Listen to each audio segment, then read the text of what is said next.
Bang Faisal sama Bang Faisal, Bang Aris, ada Om dari Jogja, sama ini Dahab Garukun, dia selalu bawa stok banyak. Ah, tembakau mau kopi sekali. Yang melakukan yang di dalamnya itu dia tidak pernah mengenal waktu. Dengan Allah itu tidak pernah berputus, seperti apa yang dia nyatakannya, bahwa aku tidak pernah bercerai, tidak pernah putus, tidak pernah sesaat pun. Ya, itu rasa. Yang di dalam ini rohani inilah. Iya, rasanya sepertinya begitu kalau udah diterangin kan gitu aja. Ya, jadi emang hakikatnya seperti itu. Nah, berhubung di dalam diri itu ada yang satu, nafsu itu yang menjadi warna-warni, yang menjadikan kemana-mana, itulah nafsu. Karena nafsu itu arahnya ke dunia, itu anugerah sebetulnya, oleh Allah diberikan itu anugerah untuk menyempurnakan kebahagiaan di dunia ini. Makanya nafsu itu kalau dia udah tercapai, dia tuh merasa bahagia, merasa puas. Nafsu. Tapi kalau hati sudah tercapai, dia merasa tenang, merasa nyaman. Itu hati bedanya. Bagaimana rasa itu ketika bersumber kepada Allah, bukan ke dunia, bukan ke akhirat, kepada Allah, bagaimana itu rasanya? Makanya tidak ada kata dan bahasa yang lain, hanya nikmat saja. Padahal itu pun tidak ada apa-apanya.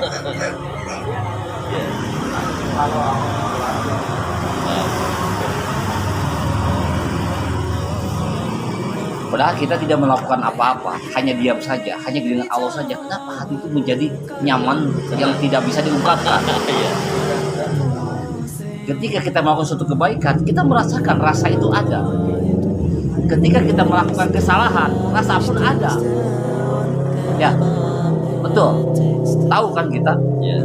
Sehingga disitulah benar dan salah kita tahu karena merasakan.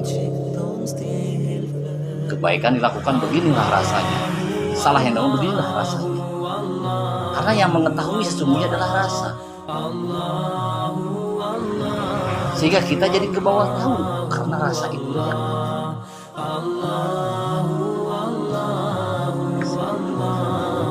nah, rasa itu jadi tercemar, terkotori oleh nafsu dengan pandangan mata, terbawa melalui pandangan mata. Rasa itu jadi terkotori dalam bayang pikiran, dalam pendengaran, terkotori karena rasa itu adalah zat suci, terkotori oleh nafsu.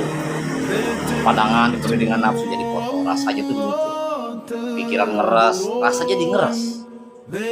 Pikir kotor, rasa jadi kotor. Pikir jelek, rasa jadi jelek, kan begitu? Terkotori. Makanya sumberkanlah ke Allah supaya itu rasa menjadi netral, menjadi bersih. Kita tidak akan bisa bagaimana caranya untuk membersihkan itu, tidak akan mampu. Hanya Allah lah yang bisa, cukup kita. Jangan lupakan Allah yang membersihkan. Kita begini, subhanallah, mensucikan Allah kan? Padahal Allah tanpa kita sucikan sudah suci Allah itu. Alhamdulillah. Tapi kita menjaga, kita menghormati kesucian Allah yang ada dalam diri kita.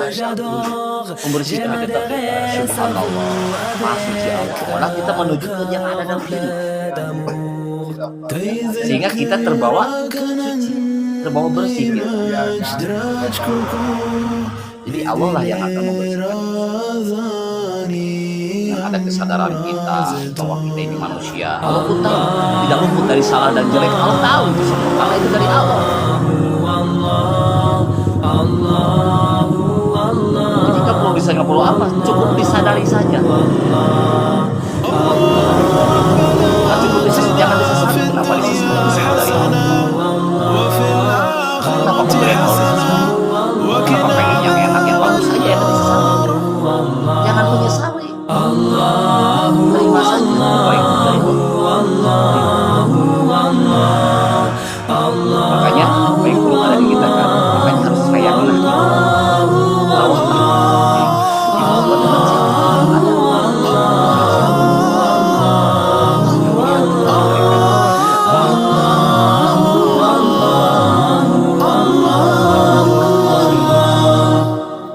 Karena Allah ada maksud. Kenapa Allah adakan baik dan buruk? Supaya supaya yang baik ini sayang dengan yang buruk, menolong yang buruk. Salah dan benar, supaya yang benar ini bisa menolong yang salah. Ada kasih sayang dengan yang salah, seperti Allah. Yang benar itu Allah, yang salah itu makhluk.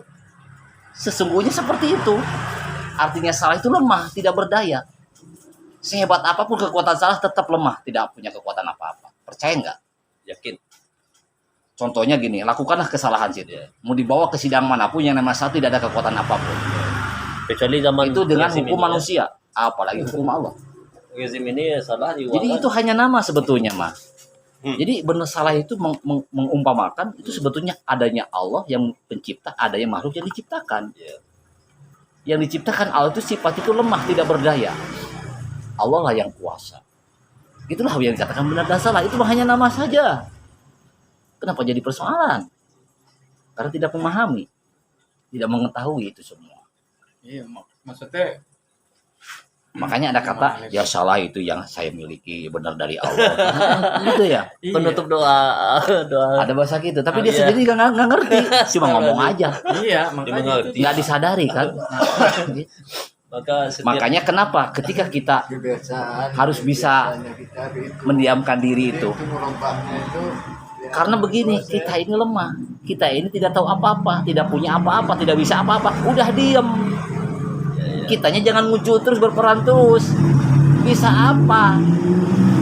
Kata yang kuat nafsu lah yang mempengaruhi. Saya mengatakan aku bisa, itu yang bilang itu siapa sebenarnya?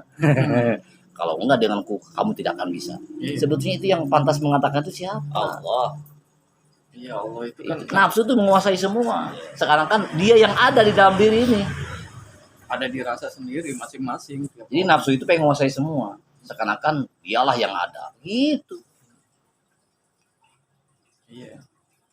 Sebab dilandasi dengan segala sesuatu tindakan itu Allahu Akbar gitu. Allah Maha Besar. Jadi Allahu Akbar itu begini ya. Silakan. Jadi subhanallah, alhamdulillah, la ilaha illallah, Allahu Akbar. Ketika kita mengucapkan subhanallah, pandanglah zat yang ada di dalam diri. Yang diucapkan mah masuk mensucikan Allah.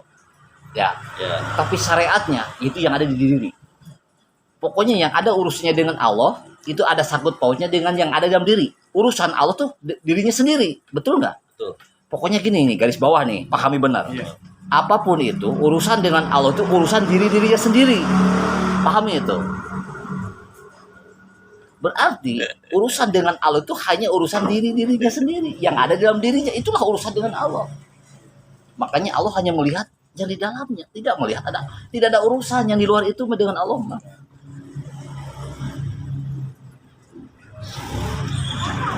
Ya. Makanya kalau pengen mengenal Allah, pengen memahamilah diri kita dulu.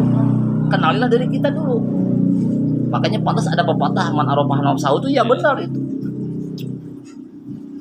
Karena sebetulnya Allah itu siapa? Terus kita ini siapa? Jadi di sini nanti jadi kebalik. Jadi sifat Allah al-dhahiru wal batinu di situ akan dibuktikan oleh kita. Di samping Allah wal batinu ternyata wal dhahiru. Ya, benar kan? Nah, dibuktikan. Kita yang ada nyata begini jadi nggak ada. Allah yang tidak ada, yang nggak nyata, yang maha goib jadi nyata. Keluar. Yang keluar tuh kelihatan tuh sifatnya saja yang keluar kelihatan. Sifat baiknya, sifat bijaksananya, sifat kasih itu yang terlihat, yang keluar. Ketika napas masukinlah lahir itu. Ketika dihembuskan, keluarkanlah yang di dalam. Artinya, yang lahir yang nyata itu dimasukkan, yang batin itu dikeluarkan. Itu nafas. Gak asal bisa begini sebetulnya. Makanya kekuatan itu sumbernya kuncinya ada di nafas sebetulnya. Udah kau pengen sakti mah, Ya. sekecil. Kau pengen sakti, semua dikuasai oleh nafas, oleh ruh yang hidup. Masya Allah. Yakin lah. Ya emang yang ruh itu siapa? Sifat itu. hidup itu sifat Yang bicara, Allah. kalau bicara sakti gimana? Bisanya kayak gimana? Jadi Contohnya? gini, bahasa kita kan sakti, padahal Allah lah yang kuasa. Nah, Iya. itu sebetulnya nggak ada. Allah maha sakti, Ah, artinya maha iya. kuasa. Ini bahasa kita. Iya, kita Jadi umumnya gitu ya. sakti itu kuasa. Itu bahasa kita manusia. Jadi sakti itu adalah kuasa. Jadi artinya kita bisa membuktikan dengan makhluk yang ada di alam semesta ini. Ternyata tidak ada apa-apa, ya tunduk. Ternyata, oh iya berarti ini siapa? Ini dari mana sebetulnya? Jadi kita akan bisa membuktikan itu semua. Nah, kemarin sempat juga tuh pada saat bicara nafas, ya kan saya bilang sama Bang Isa, kalau nggak pakai nafas, ya namanya Makanya napas itu kan ada hembusan, ada tarikan. Nggak mungkin ketika hembusan tidak napas lagi, nggak mungkin kan? Ketika ngisap tidak mungkin ditahan, tidak mungkin tidak ada hembusan, pasti ada tarikan, ada hembusan. Karena itu adalah sangkut paut, tidak bisa dilepaskan antara hamba dengan makhluk penciptanya. Itu tidak bisa dipisahkan, menyatu gitu. iya. Makanya hakikatnya udah saya bilang, makanya juga yang saya tahu sih, ya kalau nggak pakai nafas, ya orang itu mati namanya, udah nggak bisa lagi. Jadi sebetulnya Jadi semuanya pakai nafas. Yang saya ini nih, yang harus dipahami berarti napas itu simbolnya apa? Iya, Itu yang ada di dalam dipahami. itu. Kenapa? Yang bernapas itu hanya jasad. Ruh itu yang itu nggak begini-begini. Iya, mana ada tahu ya. Yang begini-begini itu jasad. Makanya disimbolkan vitalnya jantung, paru-paru Iya. itu simbolnya lahir. Dia agar ditarik masuk ke jantung. Itu kalau bentuk dohirnya vitalnya. Padahal yang disuruh ke dalam itu ya bukan ke dalam ke situ. Secara dohir ke dalam itu ya ke situ, ke jantung, paru-paru gitu. Secara lahiriahnya seperti itu. Tapi kalau sudah tidak hidup tidak akan bernapas.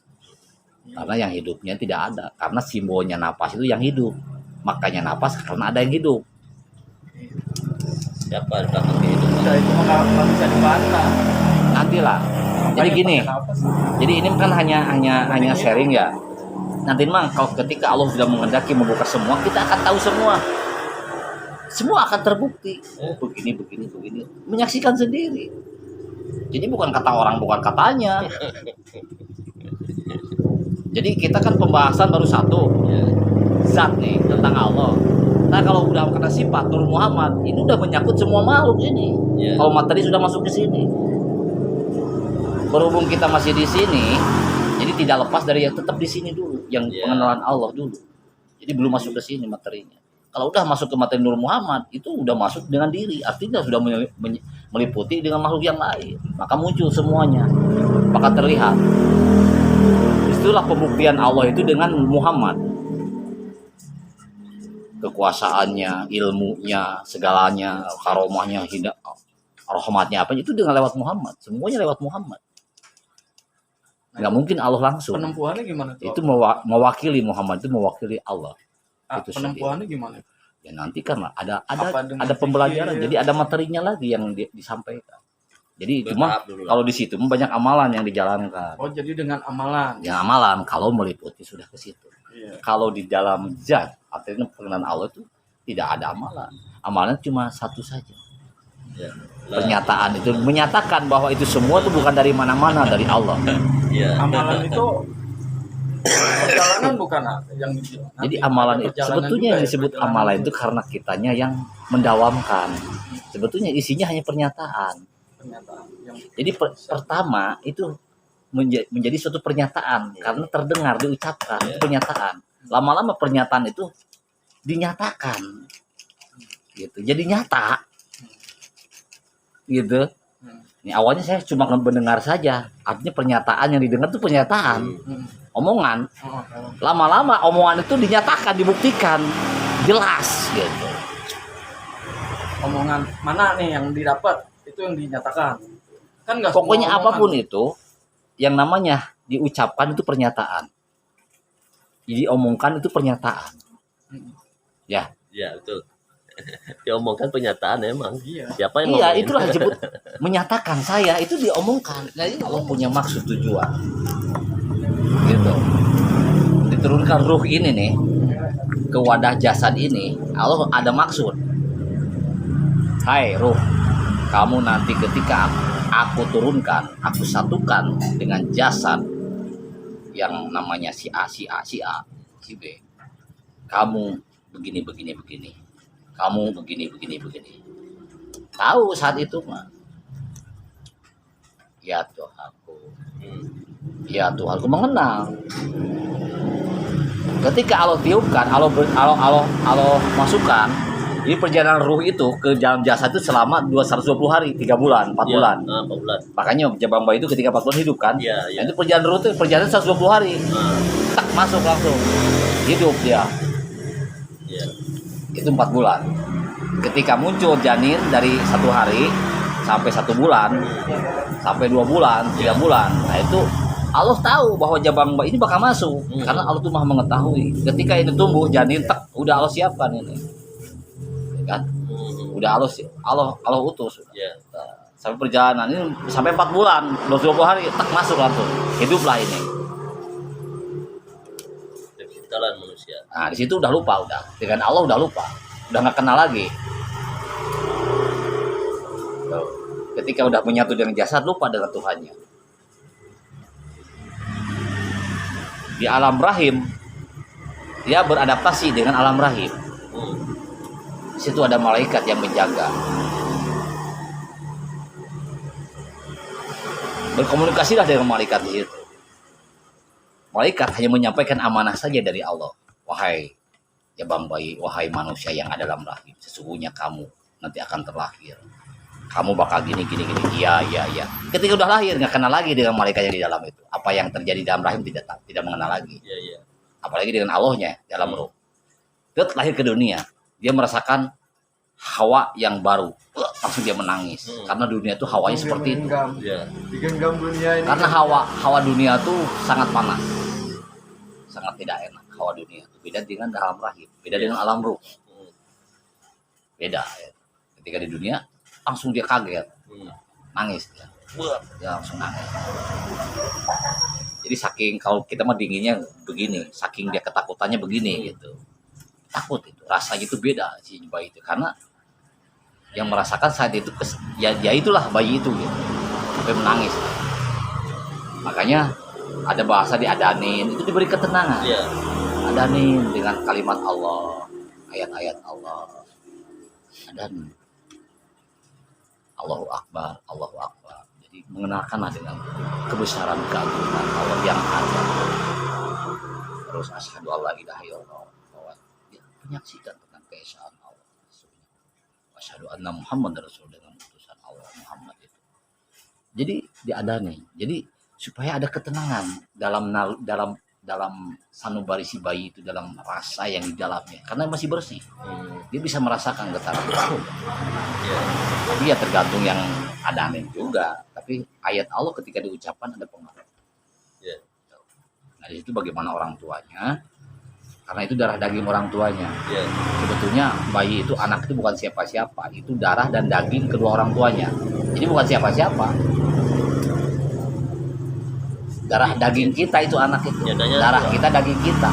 Makanya disebut yang meneruskan kita. Itu penerus kita. Cuma di masa zaman yang berbeda. Bentuk rupa wajah yang lain. Tapi itu kita. Sifat tabiat kita, orang tuanya ada di situ. Darah daging kedua orang tuanya ada di situ. Yang dinamakan anak. Menyatu. Dia kalau seandainya kita mengazankan anak yang orang lain gimana? Nggak jadi masalah. Masalah ya. Jadi sama saja. Ada juga yang menyatakan hal itu karena kita yang mensahadatkan dia kan, asyhadu an la ilaha illallah. Ya sebetulnya dia juga nggak tahu tentang syahadat, taunya hanya kalimat syahadat saja. Syahadatnya tidak tahu. Ya. Itu hanya kalimatnya saja. Syahadatnya seperti apa? Itu hanya kalimat, hanya ucapannya. Syahadatnya yang seperti apa? Ya, mengesahkan Allah tadi itu. Ya, itu kan hanya ucapan, hanya kalimat. Terus yang disebut mengesahkan itu seperti apa? Yang disebut ketauhidan itu yang gimana? Ya, karena kemarin pernah pengalaman saya pribadi, karena orang tua. Tapi ya wajar lah orang paham segitu, ya kita hargai saja. Kita hormati saja. Ya kita tolong gitu. Kita tolong diazanin ya. Sebetulnya yang terpenting bukan azannya, doanya lah. Ketika jabang bayi lahir, syukuri. Orang tuanya sudah syukur. Terus doakan syariatnya lahir ke dunia ini jabang bayi ini. Semoga selamat. semoga menjadi syariat buat kedua orang tuanya, buat keluarganya. Jadi didoakan, Doa ya. didoakan itu yang terpenting. Nah terus orang tuanya ya bersyukur, syukur. Ya alhamdulillah. Allah